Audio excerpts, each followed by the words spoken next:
Well, good morning, everybody.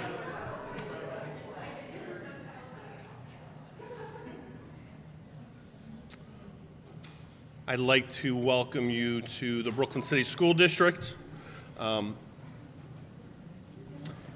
the Brooklyn Early Childhood Center.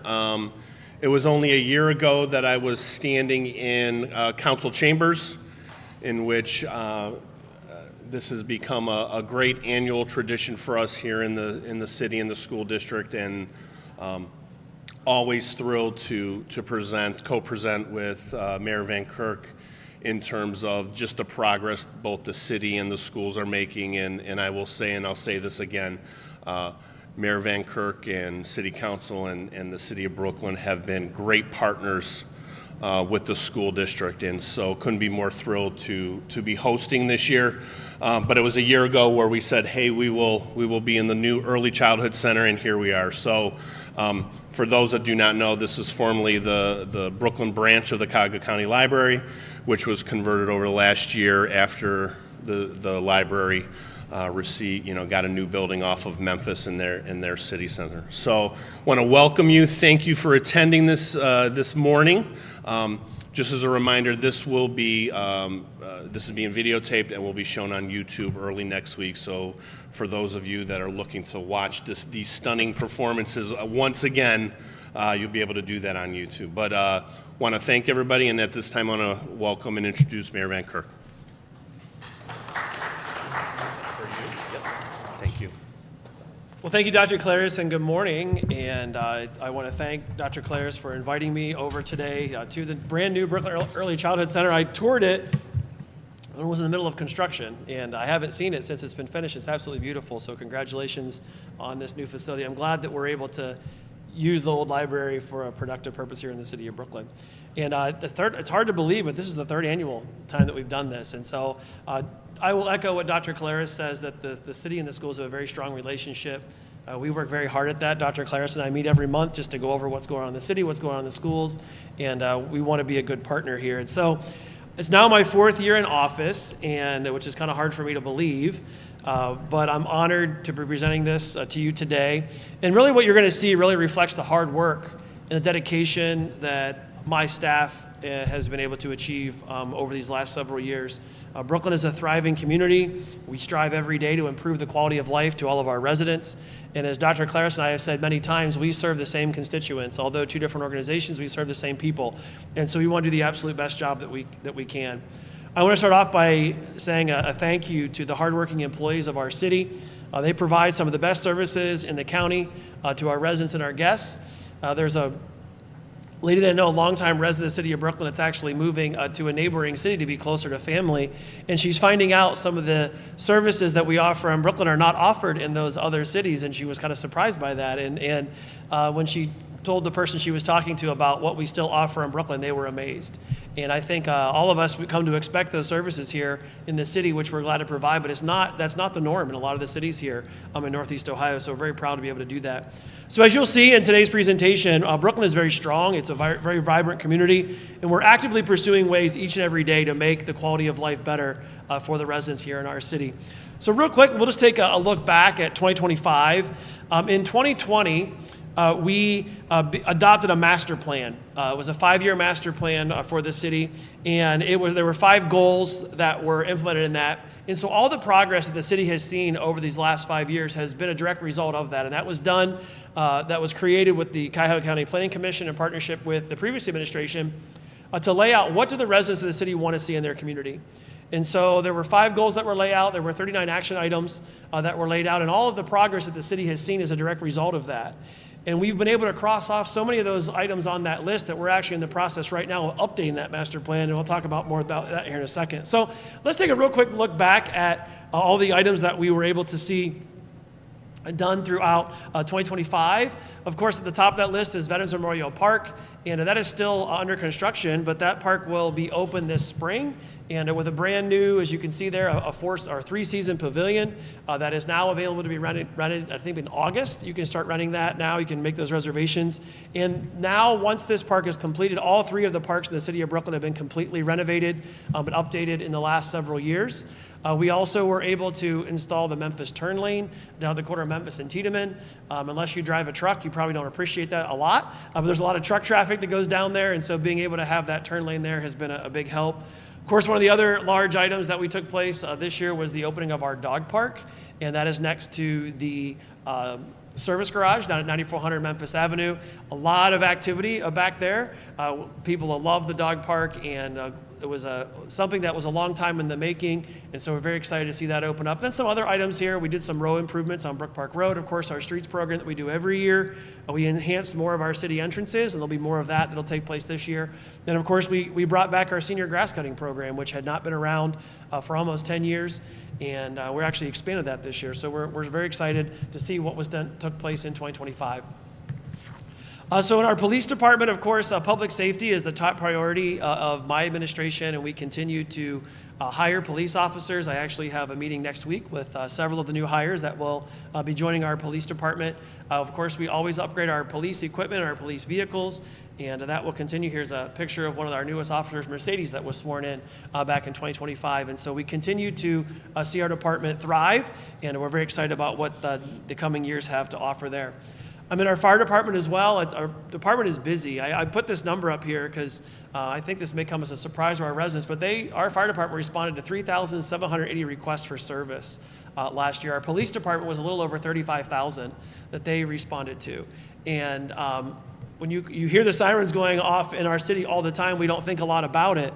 But our team does a fantastic job, and they have some of the quickest response times of anywhere in the county. They also have an ISO rating of 2, which probably doesn't mean anything to many of you in here, but there's only about 6% of the fire departments in the entire country that receive that rating, and that helps your insurance costs for your properties to go down, because it deals with flow rate for water, how quickly they can be there, all that kind of stuff. And so they're actually working very diligently for an ISO rating of 1s. We'll see if they're able to do it. It's very uncommon for a community our size to have that. And we were able to, again, to hire some personnel. I frequent that station quite often. This is one of the days that I was able to be down there with the fire department, and they do fantastic work. Of course, I wanted to highlight our service department as well. We hired some additional staffing. This is one of our new mechanics that was hired this year, but this winter especially was one of the hardest winters we've had here in Northeast Ohio in a long time. You talk to the old timers, as I like to call them, they'll say this is how it always was back, but it's been a long time since we had one like this, and a lot of the cities were running out of salt, and we didn't. We were very low on salt a couple of times, but our guys did a really great job. We hear all the time from people that say, when I enter Brooklyn in the wintertime, the streets are always cleared. And that's a testament to the hard work of Mr. Verba and the gentleman that worked down in the service department.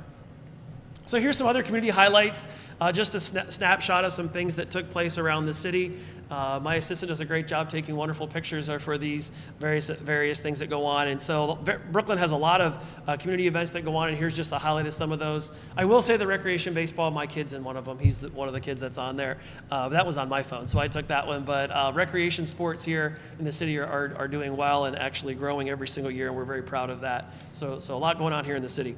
So moving forward, plans for 2026 and moving forward. So we'll just walk through some of these right now. This is the next big item on the list. This is the natatorium upgrade, and this is actually taking place right now inside of the building. This time next year, you will not even recognize the natatorium. It will be a 2-story entrance on the outside, a brand new facade on the front of it. The entrance will be moved from down by the ice rink to the middle. There will be an elevator that's put inside there, all new decking, a brand new workout space. It's a multi-million-dollar renovation that we're doing, and that's just getting started now. And that was, of course, planned over the last year or so, and that's getting underway. And it's about a $14 million project, but the city is not taking out any debt to do that project. The city has saved over the last several years, to be able to do this project and pay for it in cash, and very happy to be able to do that. And so around this time next year, we'd expect it to be fully open up and operational. The only downside is our pool is not going to be open this summer because of that, but the city of North Olmsted is partnering with the city of Brooklyn, and all Brooklyn residents who have a pass to the Brooklyn Recreation Center can show their ID at the North Olmsted pool for $3. You can go in and enjoy all the entire facility out there, so I want to thank the city of North Olmsted for partnering with us for that. Also, we'll be, as I mentioned a moment ago, we'll be doing our master plan update, and we're updating all the goals and the different things that we want to see done here in the city over the next several years. We're going to continue with the renovations at the I-480 and Tiedemann interchange. This year, we're putting up new fencing and redoing the parapet, which is the concrete wall there. That's been a little bit longer getting this accomplished. It was supposed to be done a couple of years ago, but all that has to go through ODOT, and it takes a little bit of time to get that done, but that'll take place this year. We are also doing quite a bit of work in our senior center. The north side of the facility was renovated last year. This year, we'll be renovating the south side. We're taking down all the old ceiling tile, putting up new ceiling tile, new lighting. We're going to be putting in some automatic doors for the folks over there just to make their lives easier when they use that facility. So constantly looking for ways to upgrade that as well. Also, something that has been on the radar for the last couple of years, if you ever go down the corner of Brook Park and Tiedemann, which if you live in the city, you probably don't go very often because you want to avoid it because there's so much traffic down there. But the city is in the process of purchasing that BP that is there. And I won't bore you with the story of how that came to be, but the city actually reached out to BP and see if they're willing to sell it. We are under contract right now with them that it should close here in the next few months. And then we're engineering a turn lane heading west on Brook Park Road to turn north onto Tiedemann Road to try to alleviate some of the traffic concerns that we have over there. And it won't solve the problem, but we have a very large facility that's being built about 2.5 miles east of our facility called the Cleveland Brown Stadium. And so there will be even more traffic that will be headed down that road. And so we're just trying to make the lives of the residents and the guests here in the city a little bit easier. So that's in the works for this year. Of course, our paving program will continue. Harmony, Ira, and Glencoe are on the list for this year. Harmony and Glencoe will be started here in the next few weeks, and Ira will be done a little bit later in the summer. And then we'll also be adding 2 new entrance signs, one at the corner of Memphis and Ridge, where Wally's Automotive, he actually gave the city a piece of property at the corner there to put a nice entrance sign in. The landscaping was done last year. The sign will go in this year. And then at the other end of Memphis Avenue, right as you get through the Lindora, the Norfolk Southern Railroad Bridge. We did landscaping last year. Their sign will go in there as well. And so that's kind of a rendering of what the front of the recreation center will look like once it's finished here. That's the middle of the building. And then, of course, those signs you're familiar with. You see those when you come off of Tiedemann Road. Something I'm very excited about, you only have one 250th birthday, and America turns 250 this year, and so we are calling this event Brooklyn Celebrates America. You'll see these banners start to go up around the city here in the coming weeks, and as well with this event on Saturday, June the 27th, will take place in the park, and we're actually partnering once again with the city schools as well as Brooklyn Cares to put on a 5K and fun run at the beginning of the day here on Saturday, and that'll start in our park and end in our park and run throughout the city. Then throughout the day we'll have live music and of course food, all the fun festivities that go with that. We really want to highlight our park on that day as well because it'll be freshly opened inside there. Then of course no American celebration is complete without fireworks, and so we'll have fireworks at dusk that night to celebrate the opening of the park and of course to celebrate America's 250th birthday, and you'll see more on that as we move a little bit closer to that event. So planning for the future.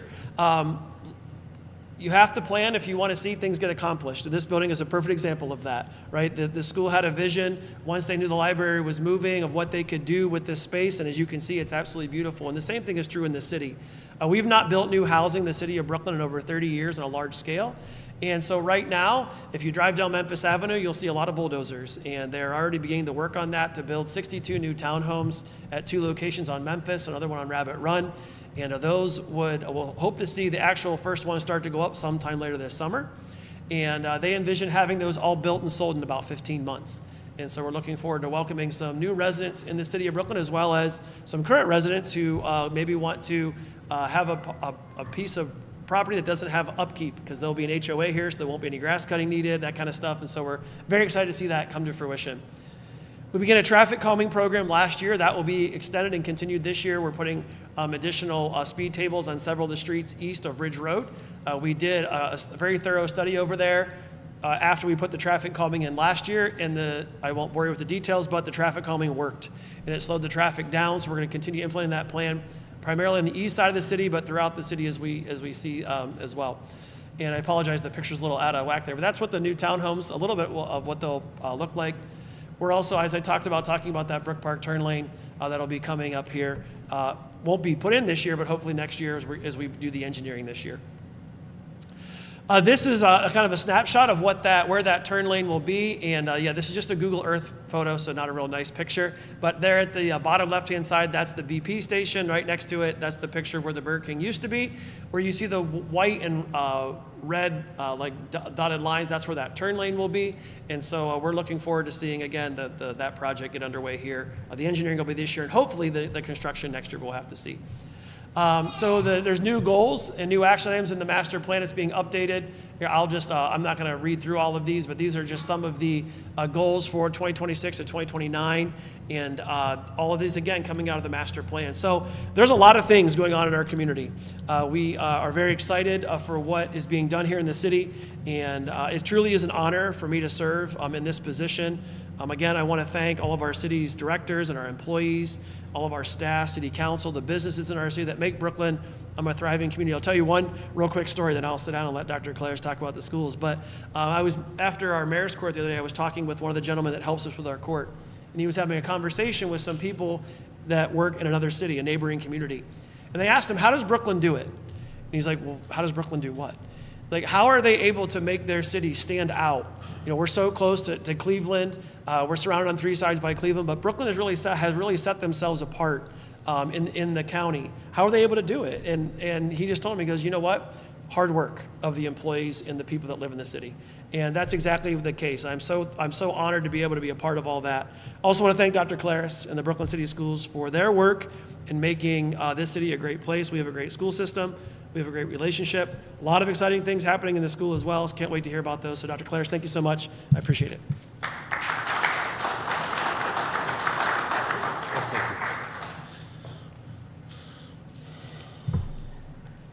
Thank you, Mayor. Before we begin, I want to acknowledge first of all, thank our guests for showing up today. Our administrative team is here. Mrs. Baker, my right hand in the board office, who keeps me out of trouble, hopefully on a daily basis. And then we have two board members here, Miss Allison Rafter and +1 with Bryn there. And so, Bryn, we're excited to have you here too. Yeah, that's right.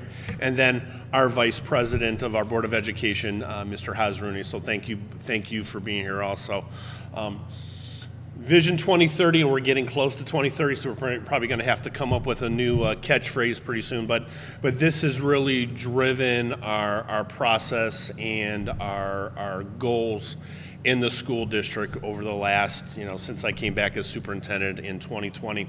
Up here you'll see our 5 pillars, which kind of drive our strategic plan, along with our vision, mission, and core beliefs. And if you're familiar with the district, we often say tradition, pride, excellence, and I think that goes for what we do in the school district, but also the city. The city embodies that tradition, pride, and excellence.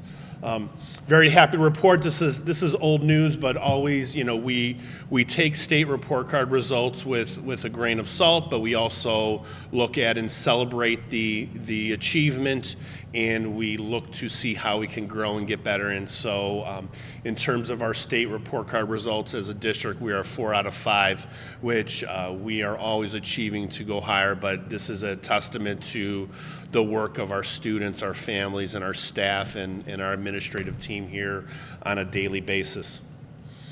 Some of the specific data that I really want to brag about it, 24% of our students earned an honors diploma, 70% of our students earned an IRC, which is an industry recognized credential, of which 45% earned 12 points in a specific industry. And I think what we've seen in our district over the past, let's just say 5 to 10 years, is that career means a whole different thing for us. We look at career as the umbrella, and how do students get to that career, whether it's college, trades, safety forces, military, workforce, whatever that looks like.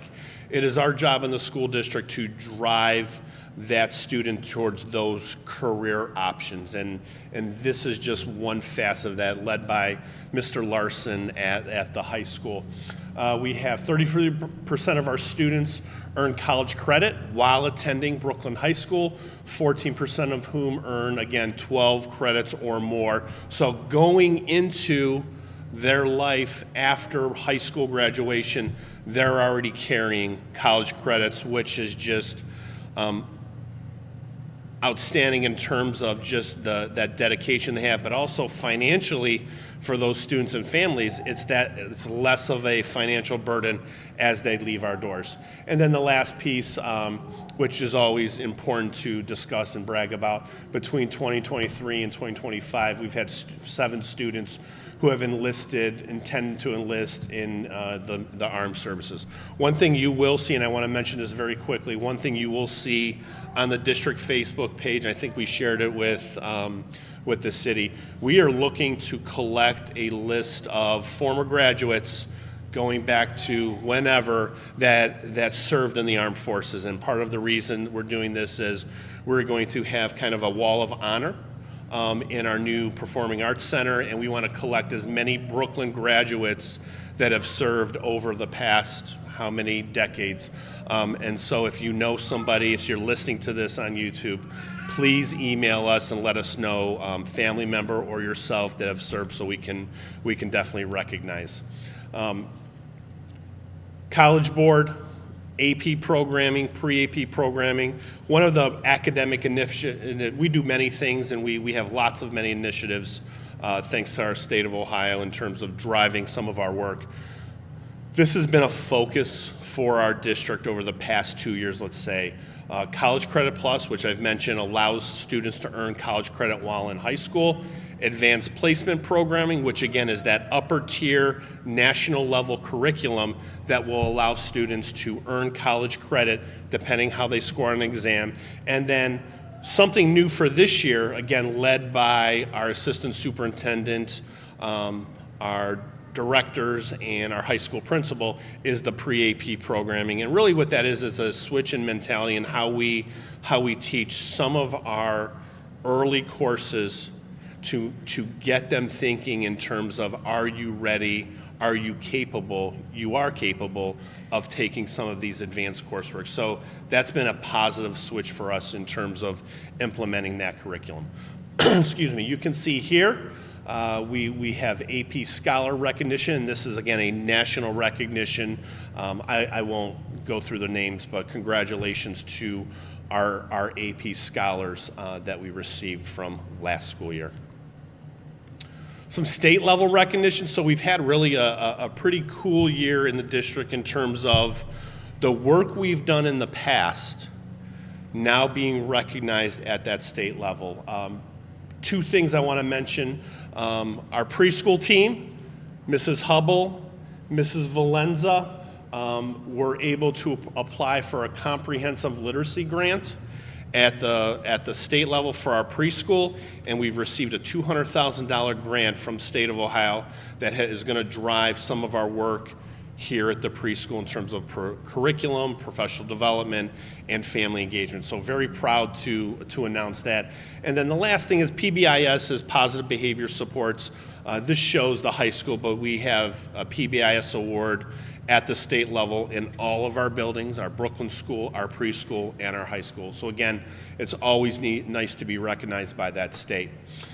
Just got this a couple weeks ago. Again, our district and our 2 buildings, Brooklyn School and Brooklyn High School, were awarded with a Momentum Award from the state of Ohio Department of Education. And what this really says is that the Brooklyn City School District is making strides both in their initiatives, their academic assessment scores, and we are starting to stand out from other districts in the area. And I think it goes back to what the mayor said in terms of this being a community a city and a school district that is beginning to look at as a destination where families want to be. We have a great partnership with Caleris Career Center.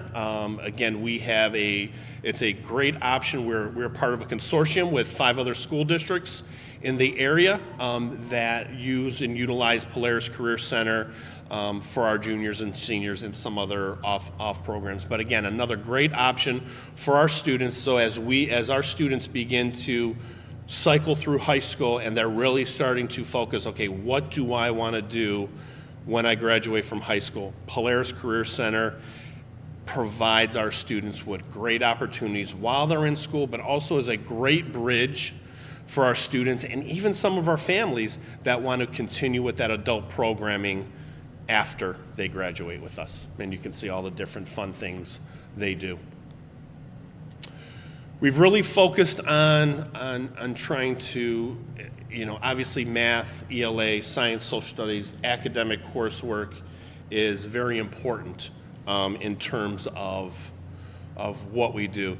We've also started to look at team building, leadership skills, and that has driven some of the work we've done. So fourth year, Mr. Larson, I think it's 4th year in a row we've called it the Brooklyn Hurricane Empowerment Project, where we bring a national consultant in, works with a group of our high schools. We've partnered with a neighboring school district in terms of just that student leadership training. We did something this year with our 6th graders, where we partnered with 6 other school districts, including St. Thomas More here in the community, where again, we kind of start that training. Next year, we're going to continue that work. But I think in terms of what we do, it's also part of our responsibility and some of the work we focus on is to that leadership, communication, critical thinking, and that's been driven there. Another College Career Plus program, which I'm really proud of, led by Mrs. Colton here. We have a direct admission program with Cuyahoga County Community College, Tri-C, in which all of our seniors going into their senior year are direct admit into Tri-C. So what that has done for us and done for our students and families, it's eliminated some of those barriers that often accompany going into college. Meaning if we have first generation college graduate or first generation going into college, how do I apply? How do I do financial aid? Some of those things that are not easy to deal with and not easy to navigate, Tri-C has set up our kids with great success. So students that want to go to that 2-year setting, automatic admit into Tri-C. So great work there. Community outreach, family engagement is really another priority for the district. I've mentioned this before, but we are now partnering with Metro Health Hospital in terms of some of the social, emotional initiatives that our kids need, but also some of our families need. And so counseling services through Metro Health, some medical services through Metro Health, which we are trying to, again, bridge that gap so that our families can have access. Crossroads Health is something in terms of counseling provided for kids who may have issues with vaping, things like that. And again, it doesn't come with a punitive standpoint. It comes from an education and trying to help our students focus and get over that hurdle.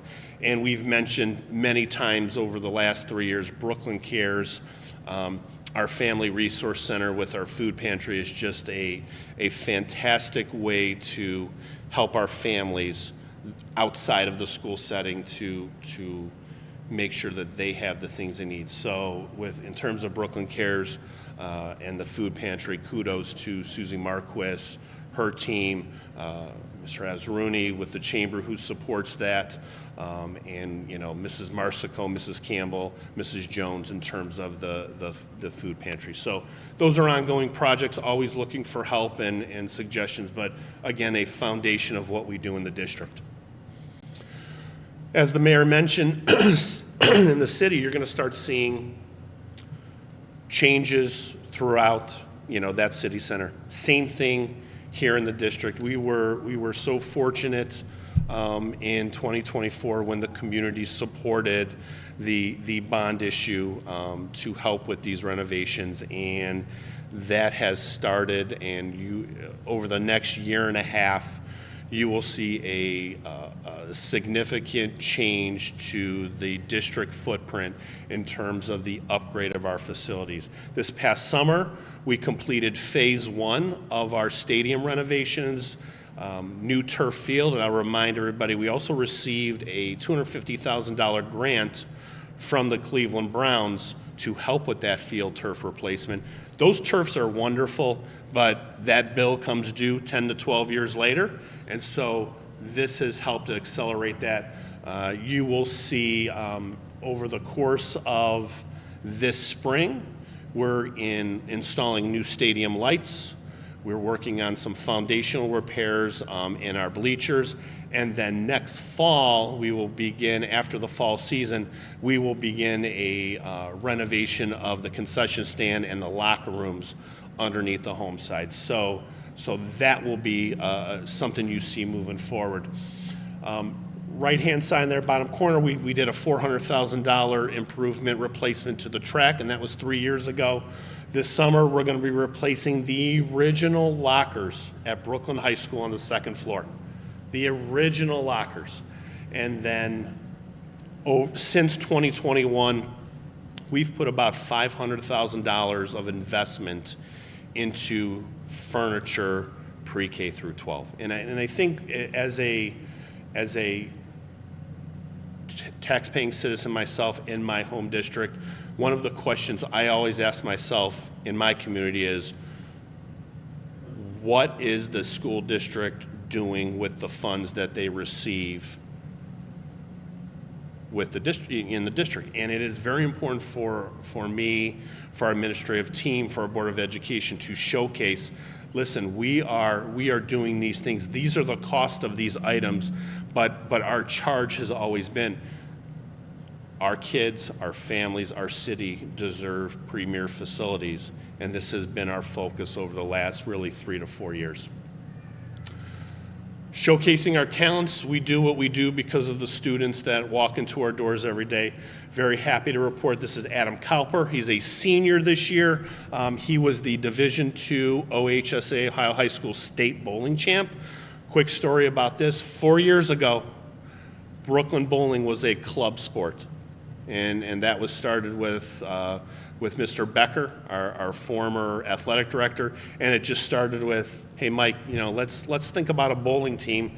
Let's get kids involved. And I think that really, when we talk about the things we do, how do we get our students involved both in the classroom and outside of the classroom? Because I look at that outside classroom work as contributing to their development, but contributing to our community also. So congratulations to Adam, and we'll be honoring him on Tuesday at our board meeting.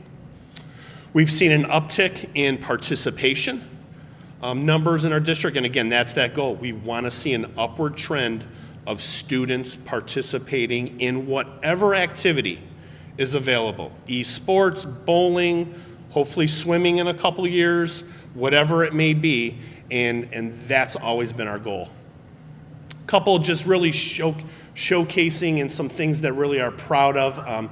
Upper left-hand corner there, it's Ryan Hilku. He's a senior. We have a first ring student leadership project through Cleveland State. Ryan was one of a handful of students that participated in this program, but continued the work with a professor at Cleveland State. And over spring break, he presented in Los Angeles at a research conference with a few other students and Dr. Voigt from Cleveland State. So again, our students making an imprint outside of the school district. We have an amazing visual and performing arts program. One of our middle school students there showing an award. She won an award for the artwork behind her. Right-hand corner, Adam Cowper again received a Division II scholarship for bowling. And again, I say an opportunity, a side conversation in the hallway, in the office, 15 minutes of, hey, let's start a bowling club, to now this young man has an opportunity to have part of his college education paid for because of that opportunity. And really, that's the goal. Anything we do, we want to give kids opportunities and options. And something I'm really proud of, left-hand side here, and this is our, Supriya, is it third, fourth year with Hurricane Heritage Week? Fourth year, okay. We have an amazing school community, and I really look at it as the United Nations of a school district. We have 14 spoken languages. We have such diversity and such a positive impact on our district. We started Hurricane Heritage Week to honor and celebrate all the different nationalities, all the different languages, all the different cultures. We do this in January, February as a week celebration. What was really cool this year, and we've tried to have kind of a community-focused event each of those weeks. The first year we did this, we had a Holocaust survivor come speak to the district, which was amazing and powerful just to listen. Following year, we had another speaker from Kenya. And then this year, Supriya and her team did a great job of engaging the people we have in our school district to have those conversations. So Mr. Hauser, I didn't know he was going to be here today until like yesterday afternoon, so this was done before that, but he was a panel guest, and 3 students, and it just the experiences of our families that have come from another country or have other cultures, and what they bring to our school community is just amazing. Again, looking at our visual and performing arts, obviously this past March was our last performance in the old auditorium that was originally constructed in 1955, 56, somewhere around there.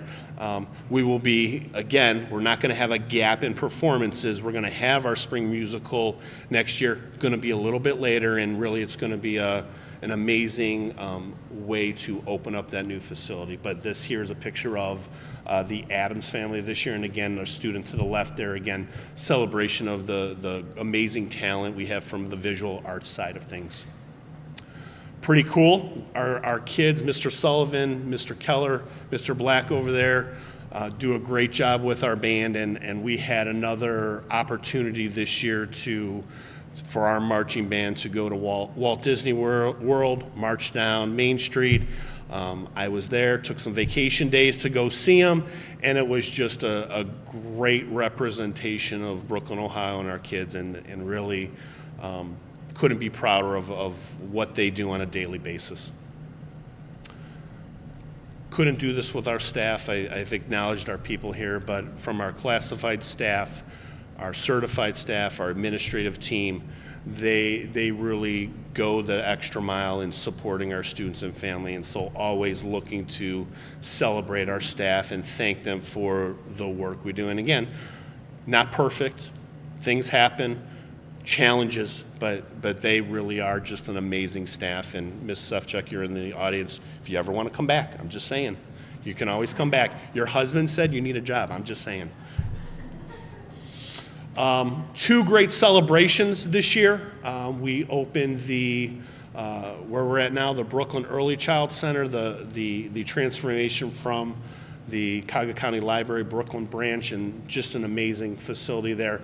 It was a $1.5 million renovation of this space for our preschool students, and really this is now the home of our Family Resource Center too. This past January, we finished that phase of the renovation and the remodeling and renovation of our high school main gym. Again, about $1.1 million investment due to that passage of that bond issue into our facilities. But state-of-the-art, new floor, air condition. If you're there in August, you remember how hot it can be in August. Well, hopefully that will be resolved come August. And so, but again, just an amazing space. And again, it's a school district space, but it's also a community space, right? Because we partner with the City of Brooklyn Youth, other organizations. This is a great showcase of our district. And as you will see, you go past the district, the bulk of the work now is starting here. You can go past on Bidoff. The Board of Education entrance is starting to be demolished and redone. We're starting demolition on our auditorium, music wing, and this summer you will see a facelift of the district from the outside. Windows, new entrances. We begin, there we go, with the Performing Arts Center. This will open up in April of 2027. We have some classroom spaces that are also part of this, music wing, choir band. We are going to be redoing our science labs. We're going to be redoing our art room, our life skills resource room in the high school, along with additional interior improvements, refinishing of the terrazzo floor, ceilings, lighting. So we are hoping over the next year and a half, in next summer of 2027, you will see a complete change of our district footprint. Financially, I want to say the district is healthy financially. That is due to the support of the city of Brooklyn, the work they do with businesses, bringing businesses, new housing into the city directly benefits the school district. And our financial health has been due in part to the relationship and the work the city has done. So thank you to the mayor, city council, for that work, because it has benefited our district. I will look to, you can see there some numbers there, $26 million or so, beginning balance now, goes down to $18 million in 2030. I will say within the next 3 years, the board has to consider 3 renewal levies, which our city, our community has always supported those renewal levies those renewal levies are no new taxes. I do not anticipate that changing. We have a supportive community, supportive residents, supportive family base, but the board will be considering those renewal levies over the next 3 years, which will continue to add to the financial health of the district. That being said, we do some of our communication protocols. We have, if anybody ever has a question, you can email me directly. I'd ask Dr. Caleris, bcshurricanes.org. We have Facebook, which we do a great job. If anybody has questions, we answer those directly. My Twitter, X account, and then my podcast, which is fun. We just had our 4th graders do that, so those are always fun. That being said, I really want to thank the Brooklyn Board of Education, the mayor, Brooklyn City Council, City of Brooklyn staff, Chamber of Commerce, our staff, our faculty, our administration, our parents, our families, our students. This is an amazing place. I've said it before. I really look at this as a destination school district. The work the mayor and the council do in the city makes this a destination community also. And so just want to thank everybody for taking a Friday morning to be here. And that being said, thank you very much.